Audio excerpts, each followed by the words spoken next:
Hi guys, welcome to my online friends. We are going to be talking about movement and the push-pull factors and immigration into the United States. We're mainly going to be focusing on how they come to the United States, how what that might have looked like, how that experience would have been.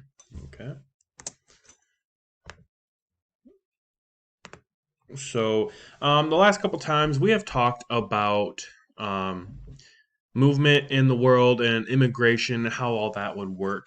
Um, some of the things that we have really focused on and are going to continue to focus on are push pull factors. Okay. And push pull factors are things that tend to push people out of an area or place. So if you have a hard life and there's a place that is promising better life, you might be inclined to move there because that is what that will be the best option for you. And then pull factors are kind of the opposite of push. So they're things that pull people to new areas. So new jobs, better chance for a good life. So jobs were huge.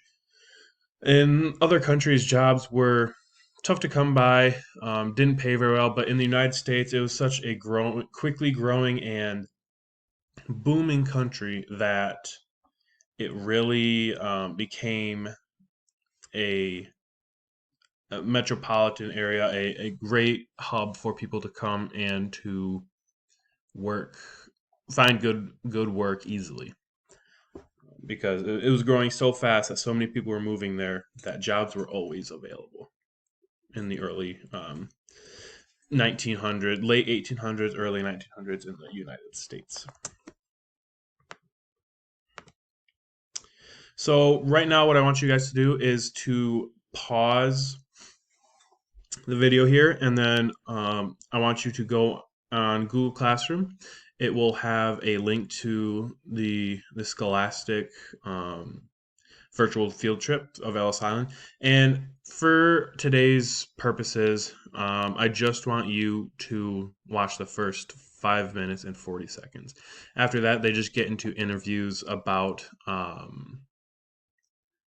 interviews with park rangers and workers. But for the purposes of today, for the purposes of this lesson, just watch till for the first 5 minutes, 40 seconds. But if it interests you and you want to learn more about it on your own, absolutely feel free to watch the rest of that video. It's about a half hour long. I will never discourage you or tell you not to um, dig deeper or watch or learn more about a topic. Okay. So after you watch that video, I'm assuming you paused it. So there were tons and tons and tons of people that came to the United States through the Ellis Island port. So just about how many immigrated to the U.S. So between 1892 and 1924, 25 million people moved to the U.S. And that's there down in number form because I feel like when we say million, it can kind of discredit just how big that number is. I mean, if we look at Michigan, for example, just Michigan, we have in a state, we have in this state, we have just about as many, if not, I mean, we obviously have more because of how advanced times are and how populated the U.S. is. But if Michigan in the early 1900s, late 1800s had that many people in it, it would be by far the most populated and densely populated areas. And so I just did a little average out, and that would mean that 781,000 people would move to the U.S. per year on average. So that's just massive amounts of numbers. And then I looked up that in 1924, there were 114 million people in the United States. So that means about 20 to 25% of people in the United States, living in the United States, actually were immigrants and were originally from different countries. Now, that might not seem a ton, but that means about just about one out of every four people were immigrants. That just and especially during the times in this time period of late 1800, early 1900s, there were the world was not as intermingled or as kind of free going as it is now. There are a lot of times you stayed in the country you're born in and you don't move at all. So having that high of a population of immigrants in the United States is an astronomical amount. So for the online people here, we are going to do a photo analyzing assignment. So what you're going to do, it should be on Google Classroom. What I want you to do is I want you to get on Google Classroom and open this up. It should be in the same tab as this social studies assignment.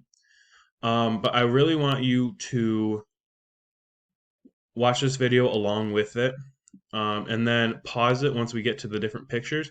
And I want you to fill out the assignments, fill out the texts, and or not the text, sorry. Fill out each little question for each photo, and really give it some good thought about what you're seeing and why it's important to pick out the details, or what the details might mean. Okay, so pause the video once we get to the pictures, and yeah, hop into it. So this first picture here. So again, pause the video, write down your answers, and then we'll move on to the next picture. All right. So I'm going to move on to the second picture now.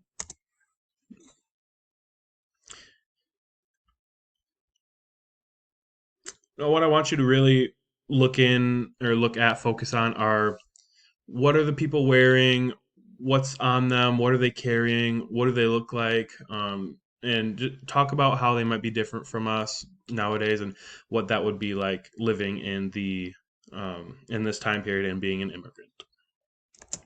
Here's the third picture, and there's one more after this, so go ahead and pause it and write down your reaction to both of these, these are both one picture. All right, and now for this fourth and final picture.